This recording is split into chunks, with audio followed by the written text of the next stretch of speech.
हर हर महादेव दोस्तों, वास्तव में सावन का महीना भगवान भोलेनाथ की आराधना का ही पर्व है। जब धर्म प्रेमी लोग महादेव का विधि विधान के साथ पूजन अर्चन करते हैं और उनसे आशीर्वाद प्राप्त करते हैं। इस दिन शिव मंदिरों में बड़ी संख्या में भक्तों की भीड़ उमड़ती है, जो शिव के दर्शन पूजन कर खुद को सौभाग्यशाली मानती है। दोस्तों, सावन पर चूकना मत, भूलना मत। इस महीने यह काम तो सबको ही करना है। तो दोस्तों, सन्यासी जी के चैनल में आपका हार्दिक स्वागत है। दोस्तों, सावन सोमवार पर गलती से भी ऐसे व्रत कभी मत रखना। और दोस्तों, सावन सोमवार पर यह 4 गलती भूलकर भी मत करना, नहीं तो पूरी जिंदगी बर्बाद रहोगे। भगवान भोलेनाथ हमेशा हमेशा के लिए रूठ सकते हैं। इन बातों को नजरअंदाज बिल्कुल भी ना करें।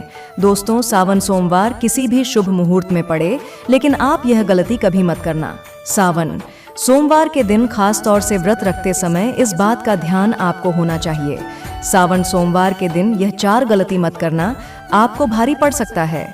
इस दिन भगवान भोलेनाथ और माता पार्वती जी की पूजा शुभ काल के दौरान ही करना चाहिए। दोस्तों, ऐसे में हम यह जानते हैं कि सावन सोमवार पर क्या गलतियां नहीं करना चाहिए, जिससे भगवान भोलेनाथ क्रोधित ना हो। तो चलिए जानते हैं दोस्तों, सावन सोमवार के दिन क्या करें। सावन सोमवार के दिन व्रत करें और सुबह जल्दी उठे, स्नान करें और साफ सुथरे कपड़े पहनें। फिर शुभ काल में मंदिर जाकर भगवान भोलेनाथ जी को जल और दूध चढ़ाएं। इस दिन भगवान भोलेनाथ जी का ध्यान करें। ओम नमः शिवाय का जाप अवश्य करें। इस दिन आपको भोजन ग्रहण नहीं करना है, इसीलिए अगर आपने व्रत किया है तो सिर्फ फल खाकर ही व्रत पूरा करें और दूसरे दिन व्रत छोड़ें। अगर आपसे नहीं हो पा रहा तो आप एक समय में भोजन कर सकते हैं। दोस्तों, वीडियो आगे शुरू करें इससे पहले वीडियो को लाइक अवश्य कर दें और कमेंट बॉक्स में जय भोलेनाथ अवश्य लिख दें, जिससे कि भगवान भोलेनाथ जी का आशीर्वाद आपको सीधे प्राप्त हो सके। दोस्तों, सच्चे दिल से इस नियम को मानने वाला व्यक्ति भगवान भोलेनाथ जी को बहुत ही प्रिय होता है। तो दोस्तों, अब बात करते हैं सावन सोमवार के अवसर पर आपको क्या गलती नहीं करना चाहिए, जिससे भगवान भोलेनाथ क्रोधित ना हो। दोस्तों, चाहे कुछ भी हो जाए, सावन सोमवार के दिन मांस मदिरा का सेवन गलती से भी मत करना, नहीं तो आपके साथ कुछ भी हो सकता है। और सावन सोमवार के दिन देर तक कभी ना सोएं। दोस्तों, इससे आपका भाग्य बिगड़ सकता है, भगवान भोलेनाथ रूठ सकते हैं। सावन सोमवार के दिन दाल चावल या गेहूं से बने पकवान नहीं खाना चाहिए। इस दिन आप सिर्फ फल, दूध, चाय और कॉफी ले सकते हैं। अगर आप भगवान भोलेनाथ जी को प्रसन्न करना चाहते हैं तो इस दिन काले कपड़े भूलकर भी मत पहनना। इस दिन जितना ज्यादा हो सके भगवा रंग या लाल रंग का ही कपड़ा पहने, बहुत ही शुभ और मंगलकारी माना जाएगा। इस दिन गलती से भी पति पत्नी शारीरिक संबंध भूलकर भी ना बनाएं, अन्यथा भगवान भोलेनाथ के क्रोध का सामना आपको करना पड़ेगा। इस दिन जितना ज्यादा हो सके दान पूर्ण करें। अगर भगवान भोलेनाथ को अगर खुश करना है तो यह बात गांठ बांध लें। दोस्तों, यह पाप कभी मत करना। सावन सोमवार के पावन अवसर पर शिवलिंग पर भूलकर भी यह चीजें मत चढ़ाना, नहीं तो जिंदगी भर आपको किसी बड़ी परेशानी का आपको सामना करना पड़ सकता है। और दोस्तों, आपका व्रत टूट भी सकता है, क्योंकि इससे भगवान भोलेनाथ अत्यंत क्रोधित हो सकते हैं। जान लीजिए, नहीं तो आपके व्रत रखने का कोई भी फायदा नहीं है। तो चलिए जानते हैं दोस्तों। नंबर 1, तुलसी। पौराणिक कथाओं के मुताबिक तुलसी को माता लक्ष्मी जी का स्वरूप माना जाता है। माता लक्ष्मी जी भगवान विष्णु जी की अर्धांगिनी है। भगवान विष्णु शालिग्राम की पूजा में ही तुलसी का प्रयोग किया जाता है। ऐसे में शिवलिंग पर तुलसी का प्रयोग वर्जित है। यह आपको पाप का भागीदार बना सकता है, इसलिए भूलकर भी ऐसा अनर्थ कभी मत करना। दोस्तों, सिंदूर एक प्रकार से श्रृंगार की वस्तु है जो सभी देवियों को चढ़ाया जाता है, परंतु भगवान भोलेनाथ बैरागी हैं और वह महाकाल है, इसीलिए उन्हें सिंदूर नहीं चढ़ाया जाता है। ऐसा पाप आप कभी मत करना। और सावन सोमवार के पावन अवसर पर जितना ज्यादा हो सके आपको भगवा रंग पहनना चाहिए। भगवान भोलेनाथ अति प्रसन्न होते हैं। इस दिन काले कपड़े पहनने से बचना चाहिए और भगवान भोलेनाथ के मंदिर में काले वस्त्र पहनकर कभी प्रवेश न करें।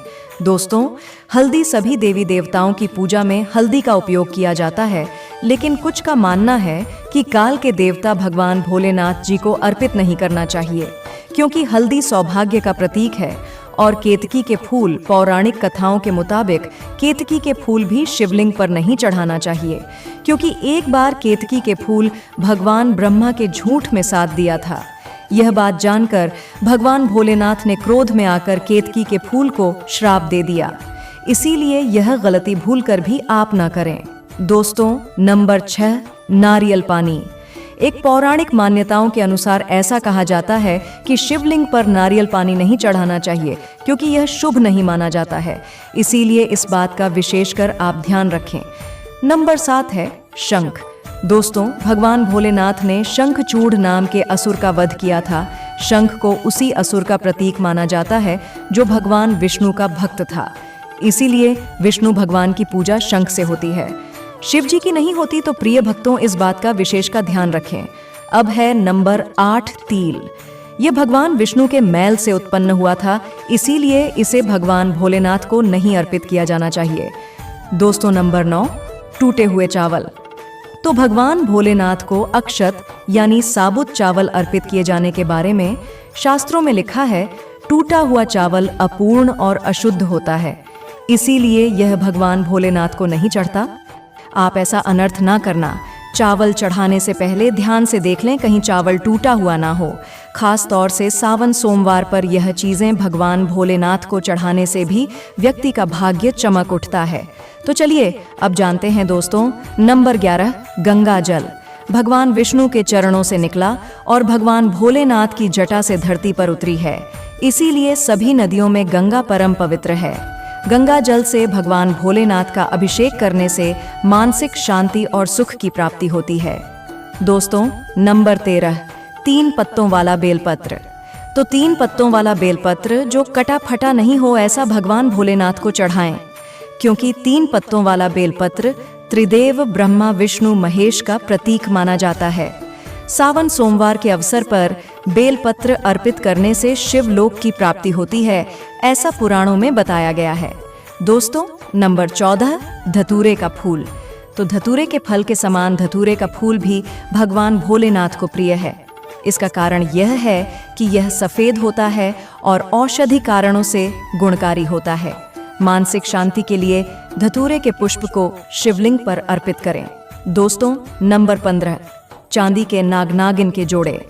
दोस्तों, ग्रहों के अशुभ प्रभाव के कारण घर में सुख शांति की कमी और आर्थिक परेशानियों को दूर करने के लिए सावन सोमवार के अवसर पर भगवान भोलेनाथ को नाग-नागिन के जोड़े समर्पित करें। इससे काल सर्प और नाग दोष समाप्त होता है। दोस्तों, नंबर 16, धतूरा। तो भांग की तरह धतूरा भी एक जड़ी बूटी है। भगवान भोलेनाथ के सिर पर क्रोध और विष के प्रभाव को दूर करने के लिए धतूरे का प्रयोग भी किया गया था, इसीलिए भगवान भोलेनाथ को धतूरा भी प्रिय है। सावन सोमवार के अवसर पर शिवलिंग पर धतूरा अर्पित करें, इससे शत्रुओं का भय दूर होता है, साथ ही धन संबंधी मामलों में उन्नति होती है। दोस्तों, नंबर 17, भगवान भोलेनाथ ने हलाहल विषपान किया। तो इस विष के उपचार के लिए कई तरह की जड़ी बूटियों का प्रयोग देवताओं ने किया।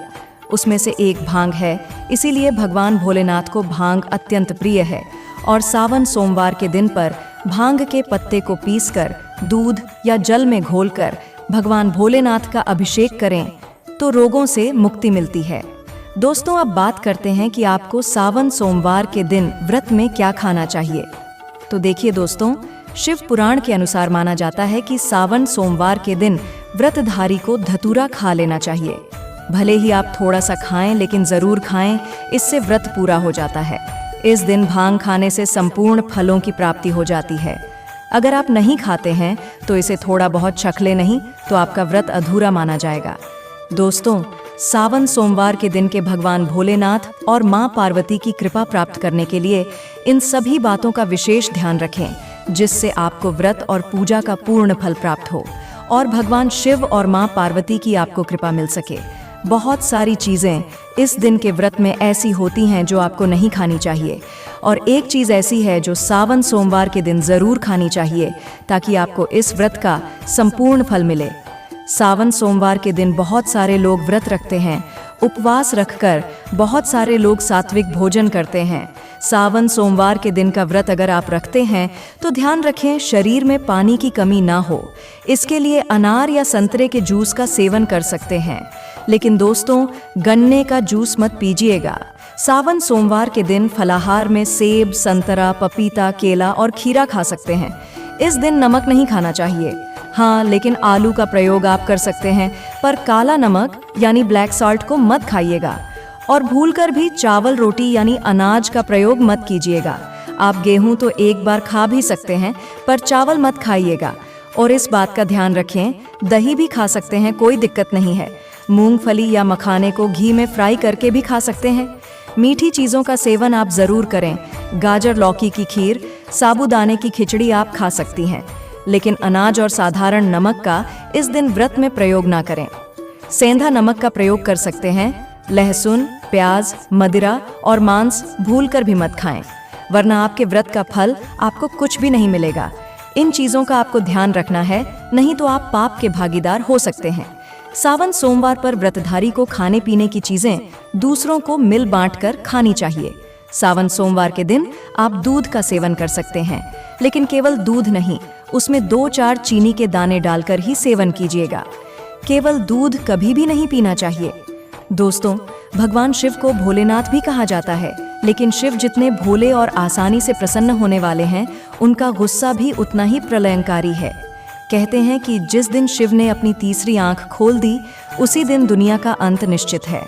दोस्तों, पौराणिक मान्यता के अनुसार जो व्यक्ति वर्ष भर कोई व्रत उपवास नहीं रखता है और वह सावन सोमवार के दिन का व्रत रखता है, तो उसे पूरे वर्ष के व्रतों का पुण्य प्राप्त हो जाता है। सावन पर 4 प्रहर की पूजा अत्यंत फलदायी होती है। सावन पर 4 प्रहर की पूजा से सभी प्रकार की कामनाएं पूर्ण होती हैं।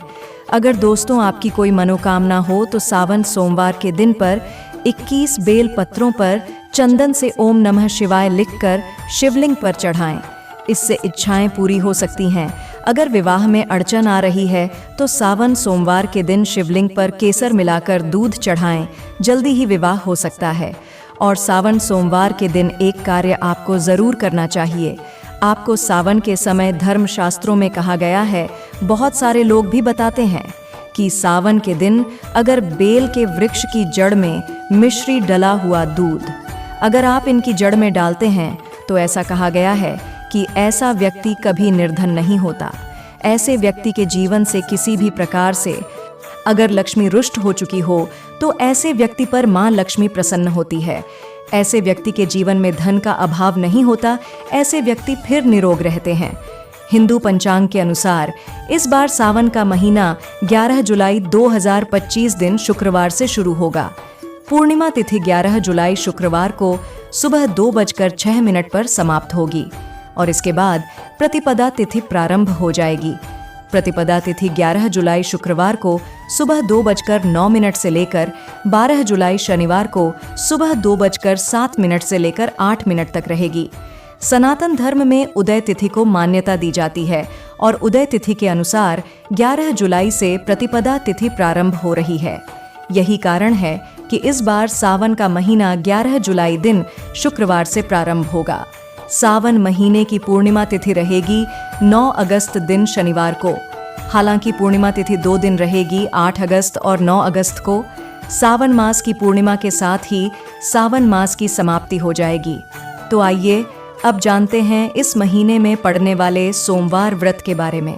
सावन महीने का पहला सोमवार व्रत रहेगा 14 जुलाई को, दूसरा सावन सोमवार व्रत 21 जुलाई को, तीसरा सावन सोमवार व्रत 28 जुलाई को और उसके बाद चौथा और अंतिम सोमवार व्रत रहेगा 4 अगस्त को।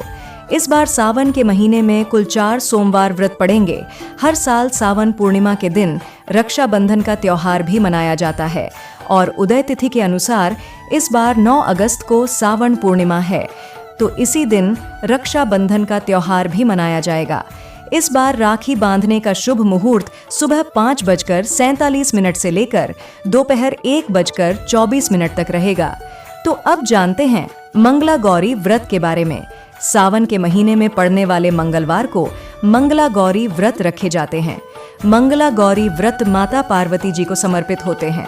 पहला मंगला गौरी व्रत 15 जुलाई को रहेगा, दूसरा मंगला गौरी व्रत 22 जुलाई को, तीसरा मंगला गौरी व्रत 19 जुलाई को और चौथा व अंतिम मंगला गौरी व्रत रहेगा 5 अगस्त को। सावन महीने में आने वाली शिवरात्रि, जो कि महाशिवरात्रि कही जाती है, इस बार 23 जुलाई दिन बुधवार को रहेगी। 24 जुलाई गुरुवार को हरियाली अमावस्या, 27 जुलाई रविवार को हरियाली तीज और 29 जुलाई मंगलवार को नाग पंचमी का पर्व मनाया जाएगा।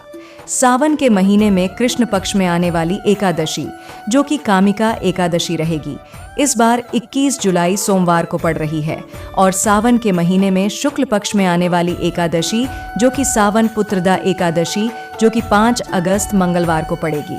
उम्मीद करते हैं भक्तों ये वीडियो आपको बहुत अच्छी लगी होगी। कमेंट बॉक्स में सच्चे दिल से हर हर महादेव अवश्य लिखें। जय भवानी दोस्तों, धन्यवाद।